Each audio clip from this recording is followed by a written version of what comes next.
Et nous sommes de retour sur Directeur Investisseur. Nous allons retrouver tout de suite Jérôme Vignorier, qui est analyste indépendant en duplex. Bonjour Jérôme. Bonjour Antoine. Bonjour Jérôme. On en parlait à l'instant avec notre précédent intervenant. C'est vrai que les marchés sont quand même assez difficiles à appréhender actuellement. Beaucoup de prudence, la prudence reste de mise. Quelles sont aujourd'hui vos convictions? Est-ce que vous avez des actifs sur lesquels vous estimez qu'on peut vraiment se positionner? Alors pour ce qui est des indices européens et américains, c'est vrai qu'actuellement la tendance est plus complexe à exploiter que ce n'était le cas au cours du premier trimestre, où on avait une tendance directionnelle très forte. D'ailleurs, la plupart de ces indices avaient enregistré au cours du premier trimestre leur meilleure performance au cours du premier trimestre depuis 1998. Donc ça montrait, on avait vu d'ailleurs selon les indices, des appréciations autour d'une vingtaine de pourcents sur 3 mois. Et si on raisonne par rapport au point bas d'octobre, on avait progressé davantage encore. De nombreux valeurs ou secteurs comme l'automobile ont comme ça progressé de 60% en l'espace de 6 à 7 mois, ce qui est particulièrement exceptionnel. Donc à présent, depuis la mi-avril et l'inscription des nouveaux plus annuels, voire historiques sur certains indices, comme le Stock 600, on est dans une phase de consolidation dont on a essayé de s'extraire par le haut, puisque on a rebondi quand même significativement.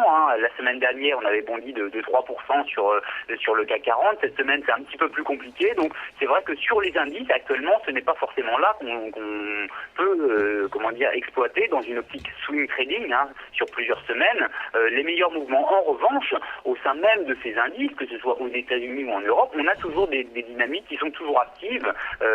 J'ai évoqué ces derniers jours avec vous le titre Altran Technologies ou Bolloré, qui sont des valeurs qui continuent de surperformer, c'est-à-dire qui continuent de progresser, et ce alors même que les indices sont en train de végéter autour des niveaux actuels. Donc tout est question tout simplement de sélection au niveau des valeurs, puisqu'on peut toujours trouver des configurations intéressantes. Alors quelles sont justement les valeurs que vous recommandez actuellement?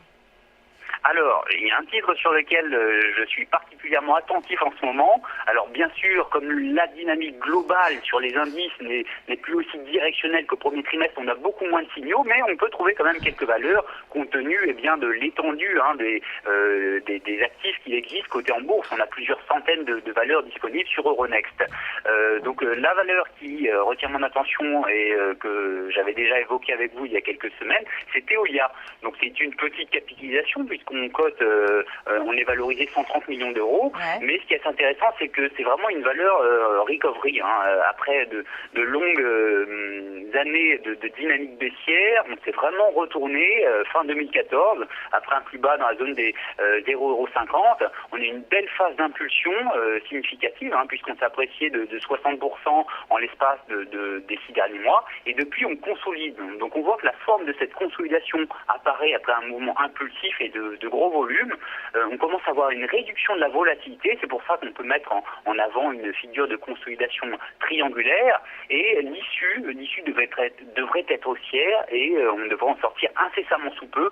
Raison pour laquelle, dans ce type de situation, je place des alertes sur le volume. C'est-à-dire, dès que le volume va commencer à se gonfler, mes logiciels vont m'indiquer, Veolia commence à s'activer et je vais ainsi attendre le signal de départ. Donc essayer de sauter dans le train une fois que le mouvement va démarrer pour envisager une nouvelle phase d'impulsion significative pour viser les 0,90 €. Donc par rapport au niveau actuel, ça donne un potentiel d'appréciation d'une trentaine de pourcents sur Veolia. C'est vrai que là sur Veolia, c'est vrai que la consolidation est quand même assez longue, puis elle s'amenuise de plus en plus. C'est vraiment assez marqué. Donc ça veut dire que selon vous, on va sortir de cette phase de consolidation prochainement?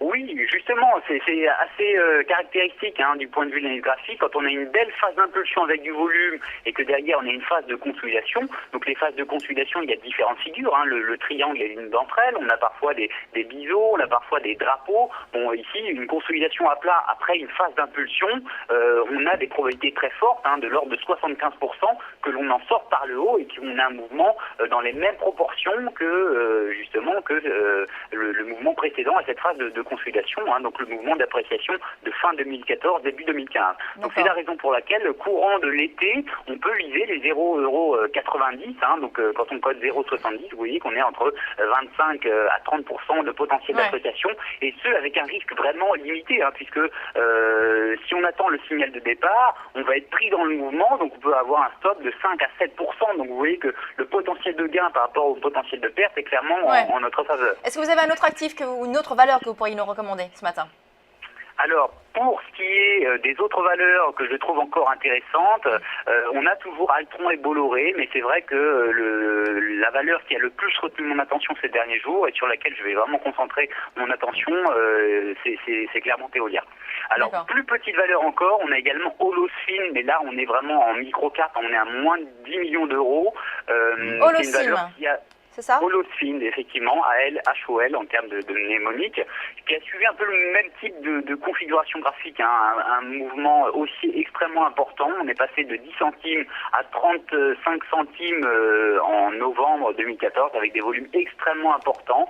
Depuis novembre dernier, donc vous voyez, ça fait 6 mois, on consolide sur le niveau actuel, et j'attends là aussi le signal de départ, hein, de sortie haussière de cette phase de consolidation pour avoir une nouvelle impulsion en direction des 45-50 centimes. Donc là, on doublerait complètement, mais clairement, je préfère prévenir, c'est de la micro-cap, c'est des valeurs beaucoup plus volatiles. On l'a pas sur nos écrans, donc désolé, on ne peut pas vous montrer le graphique de l'Holocim, mais on vous croit sur parole. Une dernière valeur pour terminer avec vous, Jérôme. Alors, pour ce qui est des autres valeurs, je n'ai pas grand-chose de plus sous la main. Il y avait les foncières dont vous nous aviez parlé depuis plusieurs mois, maintenant plusieurs semaines. C'est quelque chose maintenant qu'il faut mettre de côté? Est-ce qu'on peut encore être positionné sur les foncières? Tout dépend là encore de l'optique qu'on a, hein. En termes de diversification, c'est toujours bien d'avoir justement différents secteurs. Après, si on est un investisseur plus concentré sur quelques actifs, moi c'est vrai que les foncières, j'ai considérablement réduit la voilure au cours du mois de mars-avril, hein, dès lors qu'on avait eu cette belle phase d'appréciation significative. Actuellement, je ne vois pas grand-chose à faire sur ce secteur, hein, tout comme l'automobile, exception mise à part de Peugeot qui a encore du potentiel, hein, pour poursuivre sur sa dynamique, mais non, clairement, actuellement, sur les foncières, on n'a pas forcément de gros potentiel d'appréciation. Parfait, merci beaucoup Jérôme. Donc on retient Veolia, en tout cas c'est la valeur sur laquelle vous avez la meilleure conviction aujourd'hui. Merci beaucoup, on vous retrouve la semaine prochaine sur Direct Investisseur.